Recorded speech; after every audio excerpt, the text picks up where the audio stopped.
Welcome to the Duke LiveSafe app.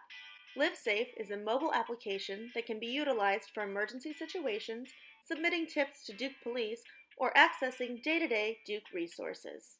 Once you're on the home screen, you will see a variety of cards to choose from.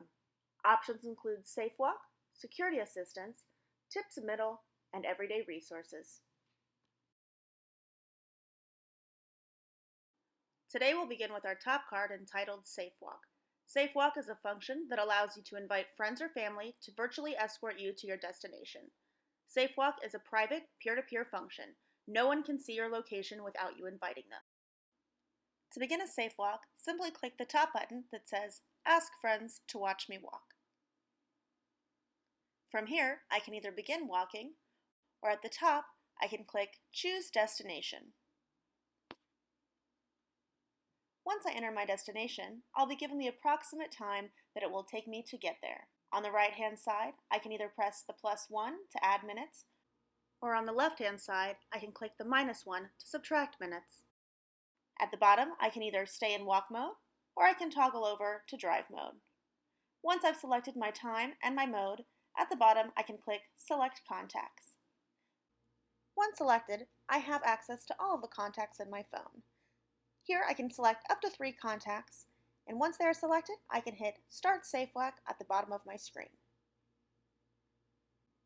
From here, I can either keep my contacts on standby, or I can click Invite on the bottom right and have them watch me walk immediately. As I begin to walk, anyone who I've invited can see my location as I move. If they do not have the LiveSafe app, they will be getting a text message with a link that will take them to a web browser with a map and my location. Once I arrive at my location, I can click Stop at the top left of my screen. If I do not click Stop and my time runs down, the people who I've invited to watch me walk will get a notification through text that I have not gotten to my destination safely, and it will prompt them to check in with me. If I begin to feel uncomfortable at any point in my walk, I can click the panic button at the top right, which is a bell shape. This will give me 10 seconds. I can call 911, call Duke Police, and if I do nothing, it will once again send a text message to my friends and family and prompt them to check in. The next card we'll talk about is our second card entitled Emergency Options. This is also highlighted in red. Once I click Emergency Options, I'm taken to a screen that says Call 911 at the top, Call Duke Police in the middle, and Message Duke Police at the bottom. If I click Call 911 at the top, it has taken me to a regular 911 dispatcher.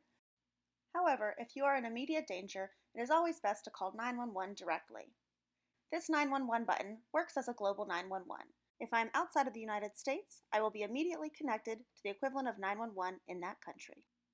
I can also click the middle button, in which I can call Duke Police directly from my app. My last option on the bottom is Message Duke Police. If I click this, I am prompted to add a photo, a video file, or an audio file. I can also add text. Sometimes in an emergency situation, it's much easier to text or more comfortable than speaking aloud. I can simply click the middle box and type in any message that I wish to get to Duke Police, and press Done. At the bottom, you will see my approximate location and my name. I also have the option to toggle over and send anonymously. Once my message is complete, I can simply press Send at the bottom of my screen. Once I send my emergency message, I will be alerted that it is now sharing my location with Duke Police. At any time, I can click the top blue bar to stop sharing my location. If I'd like to continue chatting with Duke Police, this would simply work as a text message. Here, I can provide additional details, or, if preferred, I can request for immediate assistance. Again, I can stop sharing my location at any time, and I can also click back until I get to my home screen. The next card we'll talk about today is Report Suspicious Activity. Report suspicious activity is used when something doesn't feel right or is out of place, but before an incident actually occurs. Again, I can add a photo, video, or audio file. At this time, I can also enter any details. After typing, I can press Done. You will see my approximate location and my name, but I can always toggle over to send anonymously. At the end, I would press Send at the bottom of my screen. From here, I have the option to continue to chat with safety officials or press home.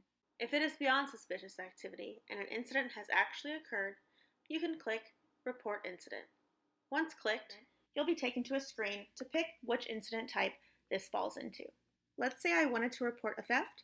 I can simply click and I would put it in just in the same way as suspicious activity.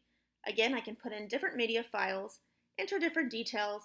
It will share my location and I can send either as myself or anonymously. Next, you have Track Campus Buses. You can track the real-time location of Duke Transit buses anytime on the app. After that, you'll see a card for a Request a Duke van. During certain hours, when and where Duke Transit is not in service, Duke vans provide a free on-demand transportation for students and employees. The last card on your screen is labeled Duke Resources.